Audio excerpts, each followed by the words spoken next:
really, isn't it, leading into the Six Nations. The whispers, the comments from Wayne Pivac suggest George North is going to be given a go there at 13. Is that the right choice? Yeah, no, the two problem areas are the back row and the centres, but the back row is a good problem to have, the centre is not a good problem to have, because the injury to Jonathan Davis leaves a massive hole there. A lot of the talk about George North playing in the centre, you look at the positives and negatives of that.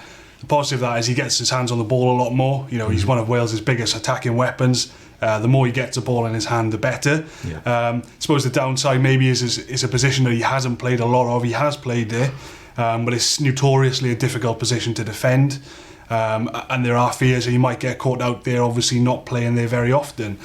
I would always be in the school of thought that you have players who play their certain positions. You play your best players in their best positions, which would be George North on the wing, and you try and find somebody else to plug that gap at 13. Now, Nick Tompkins has played there a lot for Saracens over the years. He's a centre. He knows the position well. So I would edge towards maybe trying him there, but I understand the reasoning for playing George there. He's a big guy, he's physical and he's powerful, and I'm sure he can add a lot there, but there are perhaps a few concerns going the other way. Yeah, how would you say he's done there? He's played there a few times for Wales on and off in the past, and the Ospreys have played him at 13 in the couple of games before the Six Nations. How's he done there? I mean, no performances really spring to mind, do they? Which probably paints a picture. He's been thrown in there, I think, was it France a few Six Nations ago, Australia, he's sort of plugged the gap a few times, but never really sort of caught the imagination. Even obviously that Saracens game we talked about, Nick Tompkins was the one who really sort of outshone him that day. And it's just this idea that moving George North further in midfield gets him more touches of the ball is just, I don't know, it's a naive one to me, because I don't think, yes, you want to get George North more touches. I don't think moving him to centre does that. I think you're better off having a winger who works off his wing, because then he can pick and choose where he comes. Playing 13, you don't really get as, it doesn't work like that. It's not just like, move one step further to the fly half and you're going to get more touches. It's a naive sort of school of thought for me. I just think when you've got someone like Nick Tompkins, he's played for Saracens in the Champions Cup, Premiership. He is a specialist centre. I just can't see why you wouldn't put him in there rather than fill a gap with a winger. Okay. Now, attack coach Stephen Jones was up at the press conference yesterday. Here's what he had to say about the prospect of North playing at centre. Yeah, George has fitted in a few times in that position. Good attacking threat. We got some good options there, and we're just trying to be as smart as we can, getting our best runners on the ball at the right times and the right channels, so that we can be potent with the ball. Short and sweet there from Stephen. never gives too much away, does he? Leading on from that, then a question from Rhys Knott, which touches maybe on what you've alluded to. Why do coaches think wingers can play at 13? 13 is arguably as important as hooker in the modern game, he says, yet people seem convinced experienced test wingers can just slot in there. Yeah, I think you look at the attributes of certain players and whether they suit the role. As we've discussed, I think we were both edged towards putting a specialist centre in there, preferably. But the other things to consider here, Nick Tompkins never played international rugby, so you don't know how he's going to fare in that environment. Yes, he's surrounded by huge world names at Saracens and played in big matches, but you don't know how they respond in that environment. So you look at the attributes of a George North. Is he big? Yes. Is he fast? Yes. Is he experienced? Does he know the game? Yes, he does. I think, despite some of the criticism of his performances in recent weeks, that he has added things to the Ospreys in that channel. Remember him putting Luke Morgan away a couple of times. I thought with ball in hand, he has looked all right. I know it's a popular train of thought to criticise his passing and things like that, but if you actually watch the games back, I think his handling has been good. So does he have the attributes to fill that role? I think he probably does. I think he's going to be a bit rough around the edges defensively, perhaps, but we don't know what plans a new coaching regime are going to have for him in that channel. As Stephen Jones alluded to, the key with George is getting him on the ball as much as possible, and I'm sure Stephen will game plan accordingly. Of course, we're all working on the assumption that inside him will be Hadley Parkes at 12. Is that definitely the case? Owen Williams is in the squad, which is an interesting one. We've seen him play those couple of games a couple of years ago at 12, that ball playing 12, which obviously Bigger's been playing inside of at Northampton. Do you think they might be tempted to try that out? I was going to say, I know Pivac's been watching the Premiership closely, all the teams, and if he was looking at what Chris Boyd's doing at Franklin's Gardens, he'll know that Rory Hutchinson's bringing the best out of Dan Bigger. and also bringing the best out of himself. You know, Rory Hutchinson in the Scotland squad now, and he's going to add a dimension to Scotland, especially now Finn Russell's not in the team. But I don't see sort of Wales sort of going away from that. I think they'll look to have playmakers elsewhere in the back line. I think Johnny McNichol's going to be key to that as someone who can sort of come in at second receiver from his wing and give passes and give tip-on passes, and then they'll carry on using Hadley Parkes as maybe less of a battering ram than Gatland did, because obviously, you know, Hadley Parkes was basically the walking wounded by the end of the World Cup, because that's all he was, wasn't he? He was a battering ram. Saw against the Barbarians that he took the ball a little bit wider, sometimes managed to get out to a 13 channel, but he'll still largely do that role. He's not going to be a second playmaker. Okay, well, what about Italy then? A question here from James Smith. Will Italy be as bad as they normally are? He asks. Obviously, this is a game that Wales have tended in the past to do mix and match teams. We don't expect that here. First game of a new regime. What are Italy like? Well, I think I always get a bit nervous when we get to Italy and everybody's like, oh, just chuck person X, Y and Z in, it's only Italy. You know, Wales made 13 changes, if I'm not mistaken, last year, and it was a worry for the first half out in Rome. And you know, Wales have come unstuck against the Italians in the past. So I always get a bit nervous about, you know, throw Lewis Rees-Zammit in, throw in Nick Tompkins, you know, all the boys. You know, you don't want to throw the baby out with the bathwater in these games, which is why I would err on the side of caution in certain selections, and go with what you know. The Italians, you know, I would not want to write this game off. It's Pivac's first game in a test match arena. You know, he's going to want to win. I think they should go out there with a focus of winning well. It's his first game at home in front of a packed out stadium. You know, they've got to go into this, take Italy seriously, because they do have weapons, as I think we're going to come on to. Yeah, one of those is Minozzi, isn't he? He's a hell of a player. Yeah, exactly, and that's why I think this week would be a perfect test run for Nick Tompkins to play centre, because Italy aren't going to give you too many problems in the back line. Obviously, Tommaso Allen's really sort of he's brought a lot of pace and a lot of sort of distribution skills to their back line. But look, they're gonna focus on the forwards. I reckon they might even go a 6-2 split on the bench, sort of copy what South Africa did. You know, their back row is going to be brilliant. This Six Nations, you've got obviously Jake Pellegrini, Seb Negri, and I think they're finally away from the sort of shadow of the waning powers of Parise, which they've sort of been sort of hindered by the last few years. So they're really going to target them all and stuff like that. But obviously with Minozzi sort of picking lines in the 13 channel, this is the perfect time to sort of say to Nick Tompkins, well, you know, it's a test match, it's going to be tough, but you don't want to throw him into Dublin a week after against Bundyaki and Gary Ringrose, and I don't think you can throw George North in the centre either. So I think they should be blooding Nick Tompkins this week. I just can't see sort of the logic of it. I mean, bonus points difference, we think is going to be important in this Six Nations. Most pundits don't think there'll be a Grand Slam. Wales, England, Ireland, France, not too much between them, so they need to get 5 points, don't they, and score as many points as they can. Yeah, you would hope so, and you know, as I touched on, for no other reason really than Pivac could really do with getting off to a good start.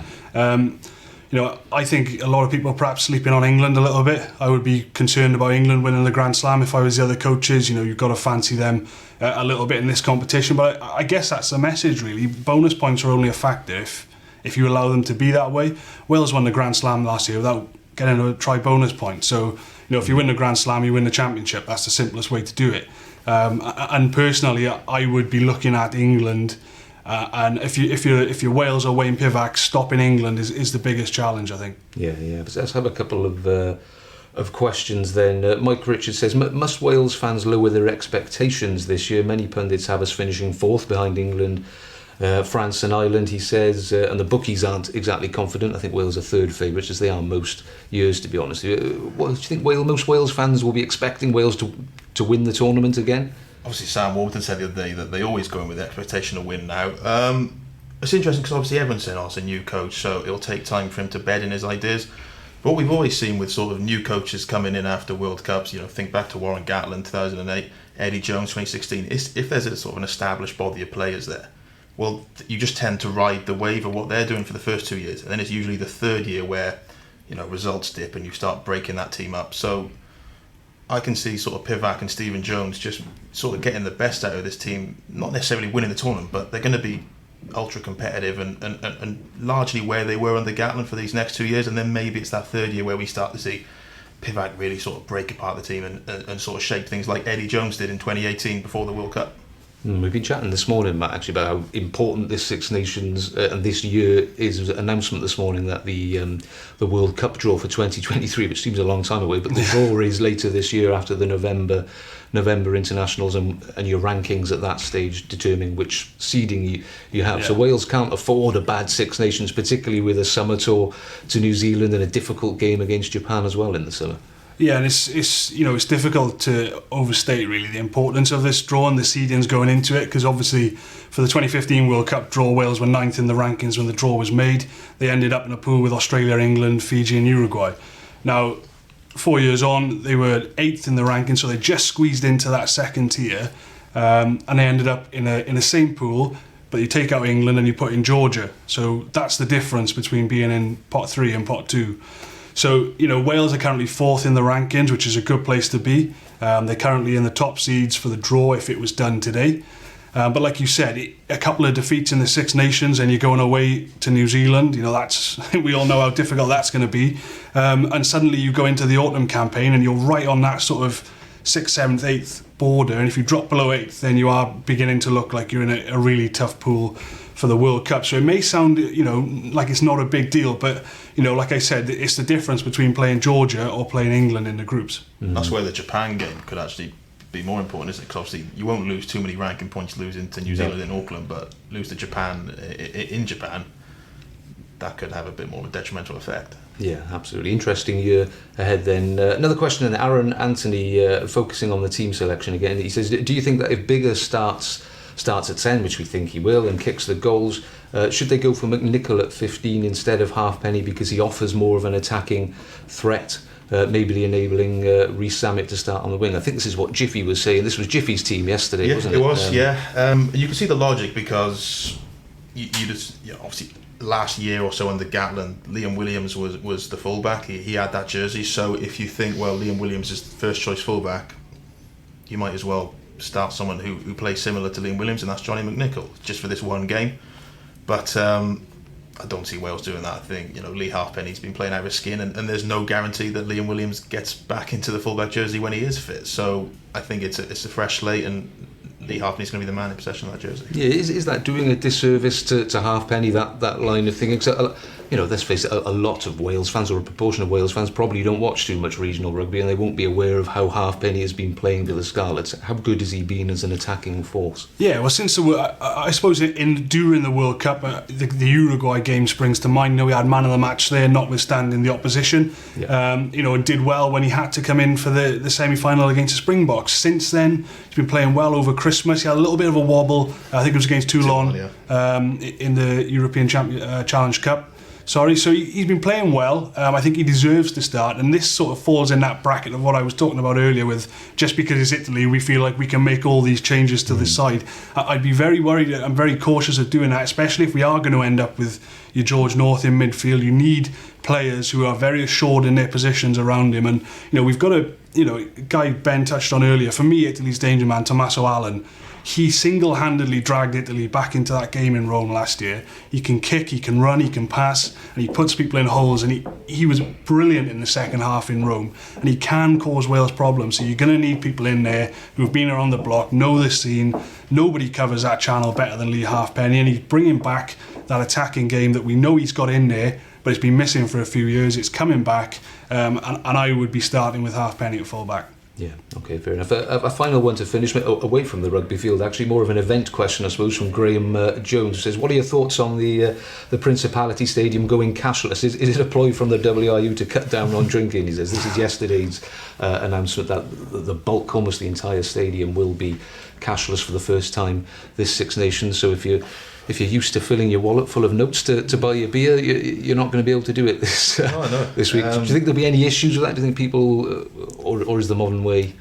Yeah, I think, well, it's coming in a few of the grounds, isn't it? We know the Arms Park do it, and there may have been a few teething problems. Some people like to have a bit of cash on them. It's probably some people want to use cash, some people don't. Like, for example, I don't carry any cash on me. Hardly ever, but my mother will carry notes in her wallet and won't use her card. So there are some people are stuck in their ways and will be annoyed at all this. But people say it speeds up the time at the bars, meaning there's less queues. I don't think it's a ploy by the WRU to sell less alcohol. Certainly not. I don't think that's part of their business plan.